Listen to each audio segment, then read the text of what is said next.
agradecer à professora Maria do Carmo pela oportunidade de estar falando aqui com vocês. É um assunto difícil, é um desafio falar.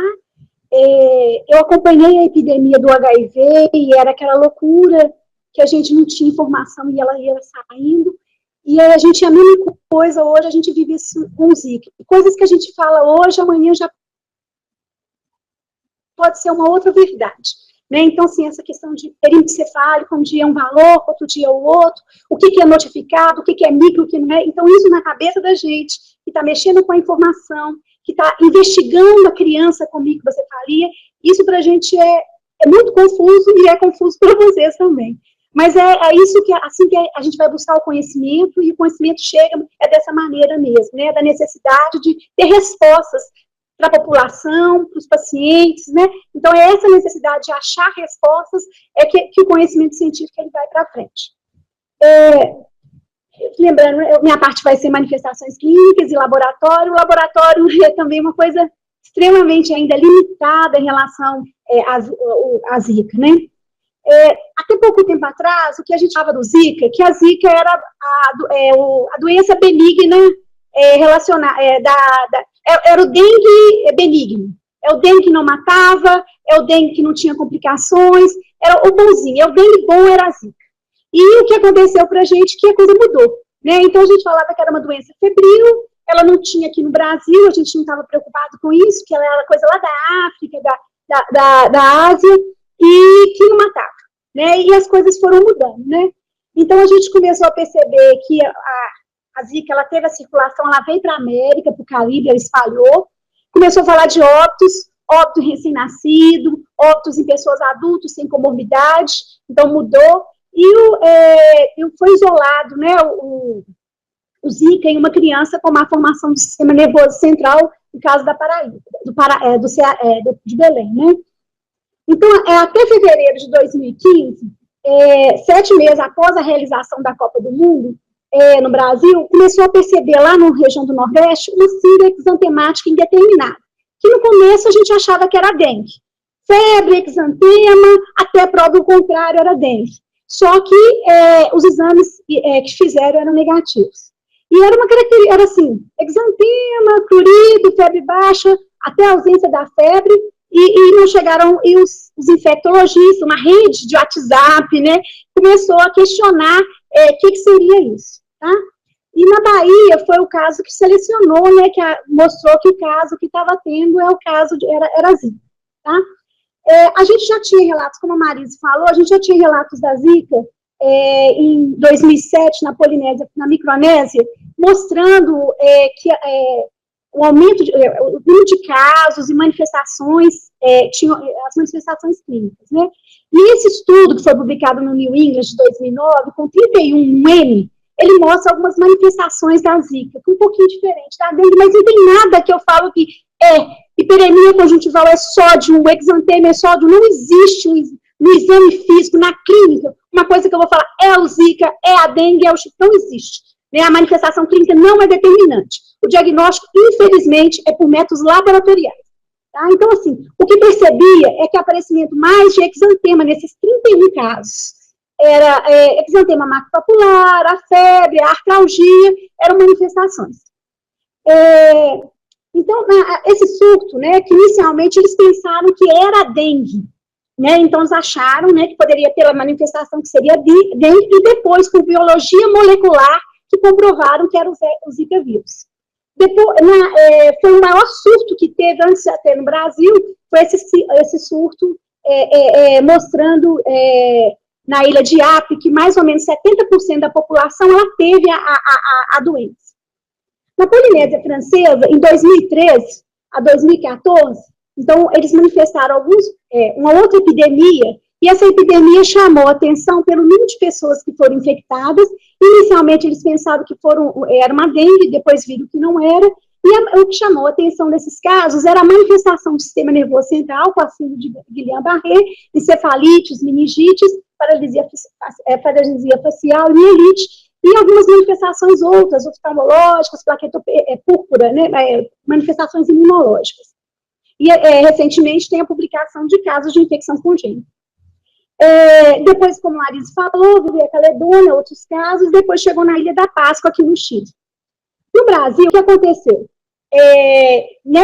Essa doença exantemática, né, e chegou aqui no ano passado, no começo do ano passado, e aí o professor, deixa eu só... mostrando que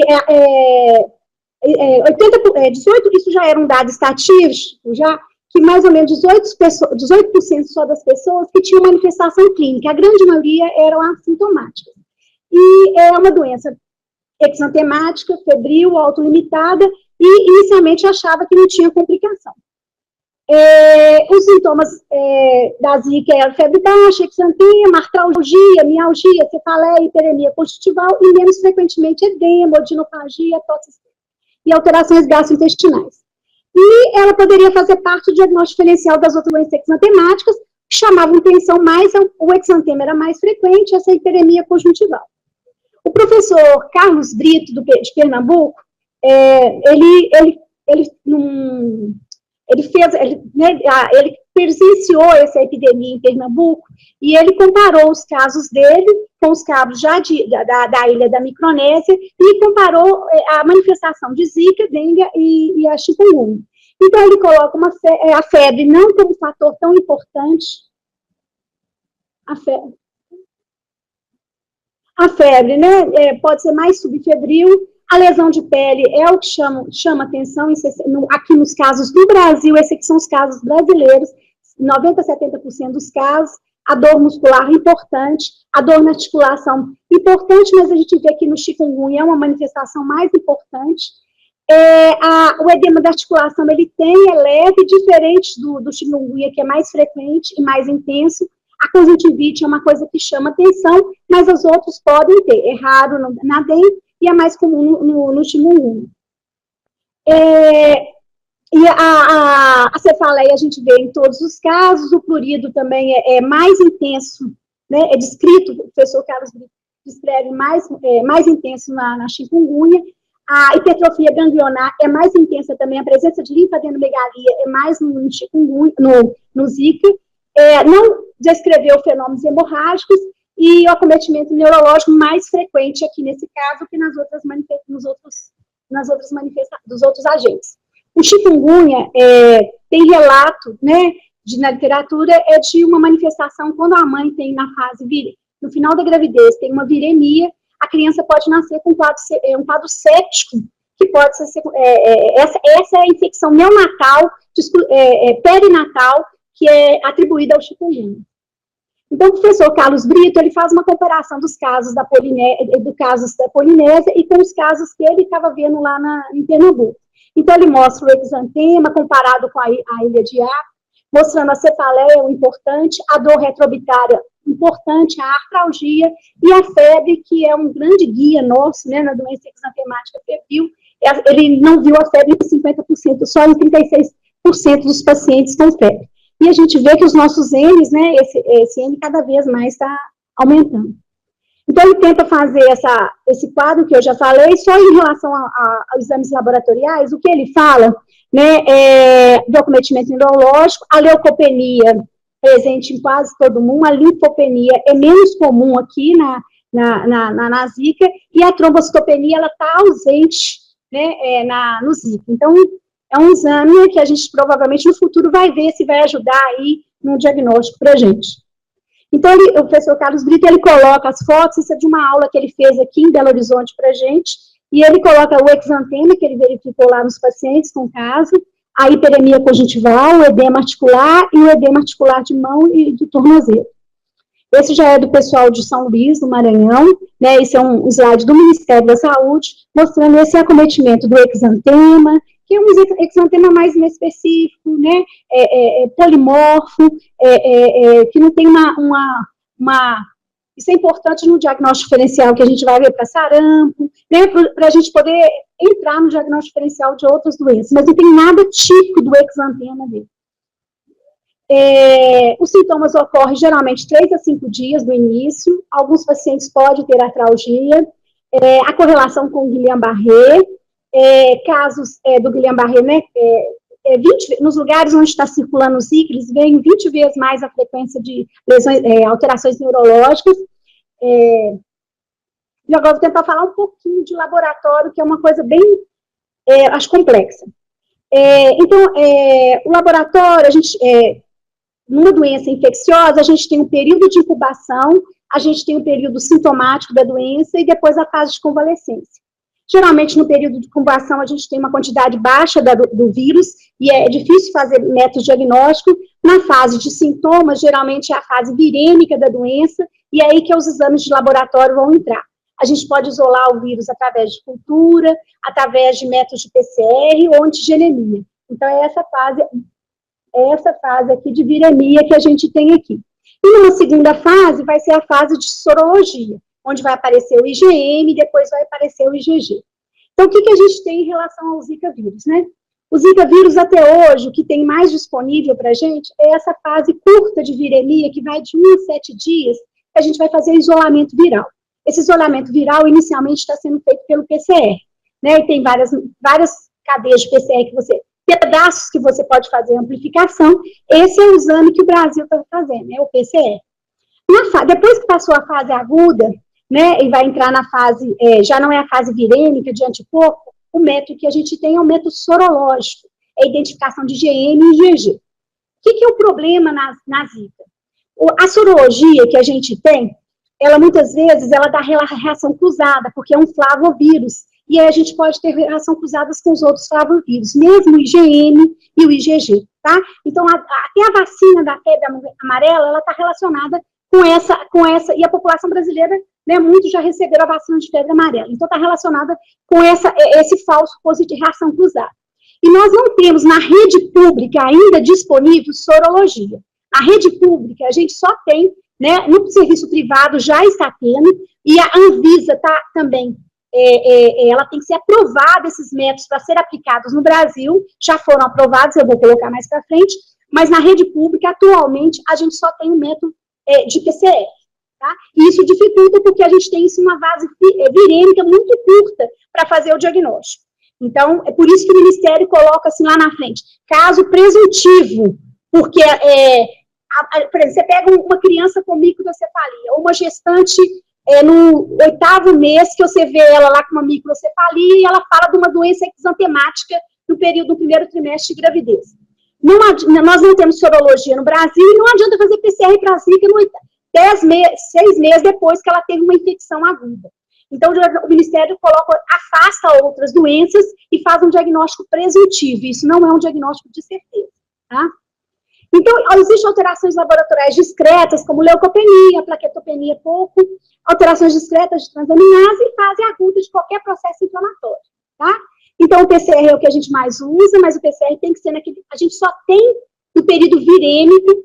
A gente não sabe na infecção congênita, não sei responder para vocês, não sei de artigo, de quanto tempo a criança que teve, se é a infecção congênita que causou aquela lesão do sistema nervoso central, quanto tempo que aquele exame é positivo no bebê, quanto tempo que vai continuar positivo, a gente não tem nada disso na literatura, tá? Então, isola-se o PCR em material de criança com microcefalia, faz PCR no neném na hora que nasce, eu não sei sensibilidade de urina, não sei sensibilidade de PCR no sangue, no recém-nascido, e não sei quanto tempo esse PCR vai ser positivo. Isso não tem resposta na literatura, tá?